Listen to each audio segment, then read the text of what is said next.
नमस्कार दोस्तों, हमारे चैनल पे आपका स्वागत है। दोस्तों, थंबनेल में तो आपने पढ़ ही लिया कि अगर आपको गरीब नहीं रहना तो आपको मेरी बात जरूर सुननी पड़ेगी। दोस्तों, ये वीडियो बहुत इम्पोर्टेंट है। आपके आने वाले जीवन में ये बहुत फायदेमंद साबित होने वाला है। तो दोस्तों, वीडियो को ध्यान से और पूरा देखें और मेरी बात को जरा गौर से सुनें। दोस्तों, सबसे पहले बात ये आ जाती है कि जब हमारे पास पैसे आने लगते हैं, या मान लीजिए कोई यंग आदमी हो और वो जॉब स्टार्ट करता है फर्स्ट, या फिर कोई बिजनेस स्टार्ट करता है, तो उसके बाद पैसे आने लगते हैं। तो दोस्तों, ऐसे में वो क्या करे? अब सबसे पहले बात ये है कि आपको अपना माइंडसेट देखना है कि आपको बनना क्या है। आपको अमीर बनना है या आप अमीर दिखना चाहते हैं? दोनों बातों में बहुत फर्क है। अमीर बनना वो होता है जब आदमी के पास पैसा हो, और अमीर दिखना ये होता है जब वो दिखावटी चीज़ों से इस बात को ढकने की कोशिश करे कि उसके पास पैसे नहीं हैं। तो दोस्तों, मैं आपको समझाने वाला हूँ कि कैसे आप ये सब कर सकते हैं। सबसे पहले तो ये जो आप फिजूल खर्ची करते हैं, ये आईफोन खरीदना, बड़ी बड़ी गाड़ियाँ खरीदना, ये आप फौरन बंद कर दें। जैसे एक आईफोन की कीमत लगभग 1,85,000 रुपये है, तो आप ये आईफोन दिखावे के लिए खरीद लेते हैं। लोगों के सामने आपकी बड़ी वाहवाही होती है कि वाह भाई वाह, आपके पास आईफोन है। लेकिन 2-3 महीने के बाद उसका असर खत्म हो जाता है, क्योंकि सबको पता होता है इसके पास आईफोन है। तो और आईफोन का कोई यूज़ भी नहीं है। देखा जाए तो जब आप काम करते हैं तो आप 8-9 घंटे तो अपने काम में बिजी होते हैं, ज़्यादा आप उसका प्रयोग कर नहीं सकते। और दूसरी बात यह है कि आपका कोई कमर्शियल यूज़ तो उसका है नहीं, सिर्फ कॉल सुननी है, अटेंड करनी है और काट देनी है, या फ़ोन मिलाना है। तो इसीलिए आपको इतने महंगे फ़ोन खरीदने की कोई ज़रूरत नहीं है। आप एक सिंपल सा फ़ोन खरीदिए जो आपकी ज़रूरत से पूरा करता हो, और वो जो पैसा आपके पास बचता है आईफोन के लिए जो आपने रखा था, या फिर आप इंस्टॉलमेंट कराना चाहते थे। इंस्टॉलमेंट कराने का मतलब ये है कि आप अपने ऊपर एक लायबिलिटी पाल रहे हैं, एक खर्चा बना रहे हैं। कर्जा लेके आप मोबाइल फ़ोन खरीद रहे हैं, तो उसमें आपको 10-15 हज़ार रुपये की इंस्टॉलमेंट हर महीने भरनी ही भरनी है, चाहे आपकी इनकम हो रही हो चाहे ना हो रही हो। अच्छा, दूसरा, मैंने कुछ लोगों को ऐसे भी देखा है जो कि छोटी सी परचून की दुकान करते हैं, लेकिन दिखावे के लिए उन्होंने और लोगों की तरह बड़ी बड़ी गाड़ियां खरीद ली हैं। जैसे 20 लाख की क्रेटा उन्होंने खरीद ली। ये तो मेरा पर्सनल एक्सपीरियंस है जो मैं आपको बता रहा हूँ। अब वो क्रेटा उन्होंने खरीदी, 5 लाख रुपए डाउन पेमेंट कर दिए, 15 लाख का लोन करा लिया। तो एक तरीके से कर्जा लेके आप गाड़ी खरीद रहे हो। अच्छा, गाड़ी का यूज़ क्या है? आपको घर जाना है, वापस आना है, सुबह दुकान पे, शाम को फिर घर जाना है। ज़्यादा से ज़्यादा एक दिन छुट्टी वाले दिन आप कहीं पे घूमने चले जाएंगे, अपने रिश्तेदारों को दिखाने चले जाएंगे कि मेरे पास इतनी महंगी गाड़ी है, या मेरे पास तुम्हारे बराबरी की गाड़ी है। तो दोस्तों, उस आदमी के साथ क्या बना था कि उसकी इंस्टॉलमेंट थी 40,000 रुपये महीने की, और इनकम 60-70 हज़ार रुपये महीना थी। तो अब 40,000 रुपये इंस्टॉलमेंट आदमी शुरू में तो 2-3 इंस्टॉलमेंट खुशी खुशी भर देता है, लेकिन उसके बाद जब उसको पता चलता है कि उसको अपने बहुत बड़े बड़े खर्चों में कटौती करनी पड़ेगी और उसको लोन चुकाना पड़ेगा, तो वो परेशान होने लगता है। और ऐसा करने से उसके पेट्रोल के खर्चे भी बढ़ते हैं, डीजल का खर्चा भी बढ़ता है, और इसी तरीके से जो है उसका मानसिक जो टेंशन होती है वो उसको होनी शुरू हो जाती है।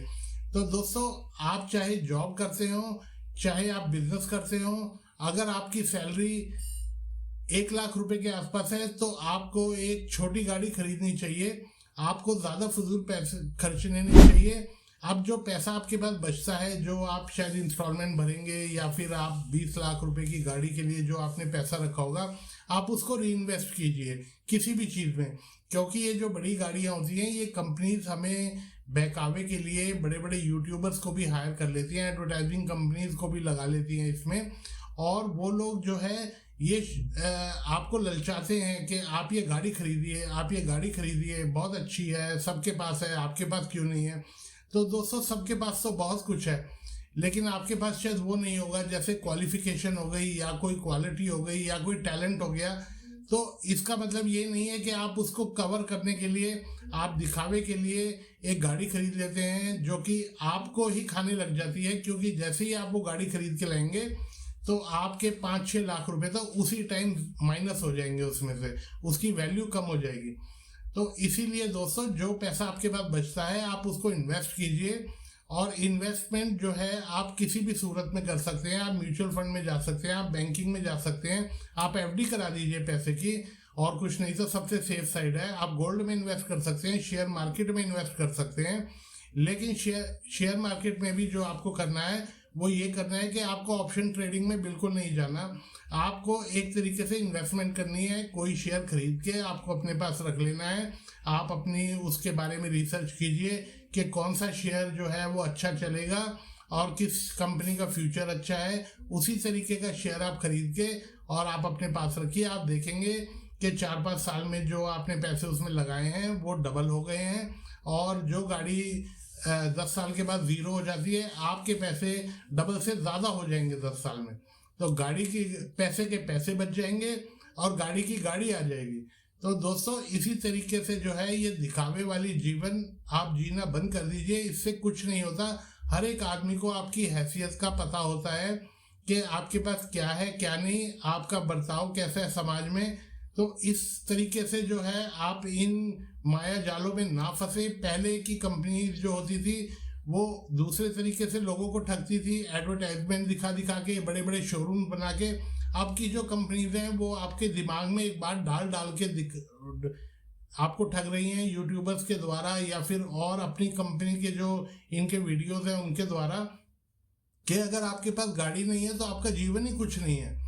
तो आप जो है इन्वेस्टमेंट पे ज़्यादा ध्यान कीजिए। और ये जिस तरीके की चीज़ें हैं महंगी महंगी, ये आईफोन हो गए या फिर गाड़ियाँ हो गई, मोटरसाइकिलें हो गई महंगी महंगी, आप इनको आज खरीद लीजिए, 3 महीने बाद इनकी वैल्यू 50%, 40%, 30% तक कम हो जाती है और उसका कोई चार्म नहीं रहता। 1 साल के बाद आपको लगने लगेगा कि मैं इसको बेच दूं और नई खरीद लूं, इससे महंगी वाली खरीद लूं।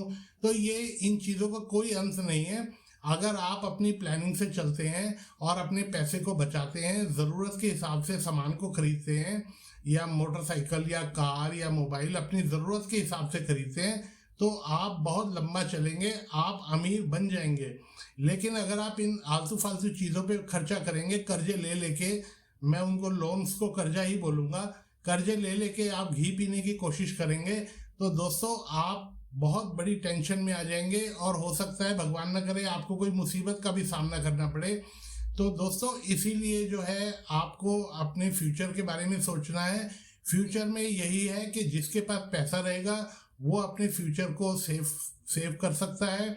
और अगर आप इन आलतू फालतू चीज़ों पे खर्चा करते रहेंगे तो आपके पास एंड में पैसा नहीं बचेगा।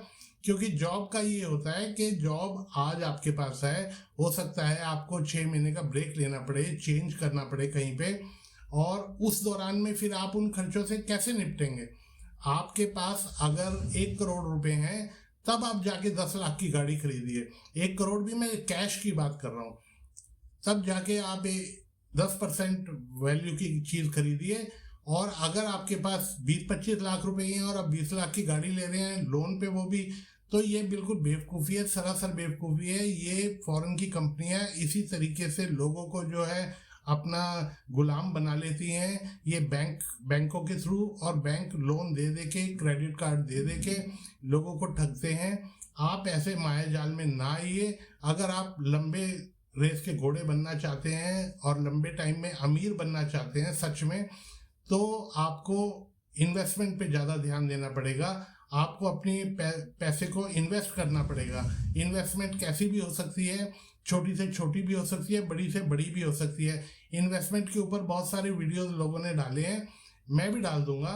तो आप उस तरीके से आप अपने पैसे को मैनेज कीजिए और फ्यूचर के लिए पैसे को बचाइए और देश की तरक्की में साथ दीजिए। धन्यवाद।